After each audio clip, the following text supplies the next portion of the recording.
আজকে হলো রমজান মাসের প্রথম রোজা। আজকে রোজা ছিলাম 8টা দিনই। আজকে মসজিদ ইফতার করবার গেতেছি। মসজিদ ইফতার করবার বহুত মানুষ যায়, মজা লাগে একসাথে ব্যক্তি মিলে ইফতার করা, এটা মজাটাই আলাদা। আমি আর আমার স্বাস্থ্য ভাই আর একটা পার্টনার গেতাছি একলগে তিনজনে দিয়ে জাঙ্গ পাশে আছে আরো মানুষ আইতে আছে। টাইম নাই বেশি, 10 মিনিট হানি আছে। যাই না দেখি মানুষ দেলুর ব্যক্তি বয়ে পড়ছে, মানুষ আমরাই লাস্টে পড়ছি।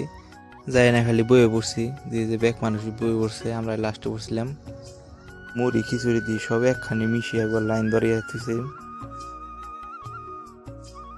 গাইস আন্নেরা কেরা কেরা রোজা আসুন কমেন্টে জানাবেন। আজান দিয়ে হালাইলো এখন ব্যক্তি ইফতার কথা। গাইস এটা আমার নতুন পেজ, আমার ব্যক্তি ফলো করবেন আর ডেলি নতুন ভিডিও দেওয়ার চেষ্টা করবো। ইফতার করা শেষ, এখন নামাজ পড়বো, ব্যক্তি দিয়ে বাইরে খালি রয়েছে। এখন নামাজ পড়ার টাইম হয়েছে, এখন নামাজ পড়া গেতাছি। নামাজ পড়া শেষ, এখন তিনজনে গেতাছি গে। এই দুজন তো একবার খাইতে খাইতে পেট ফুলি হালাইছে। আজকের ব্লগটা একদম শেষ।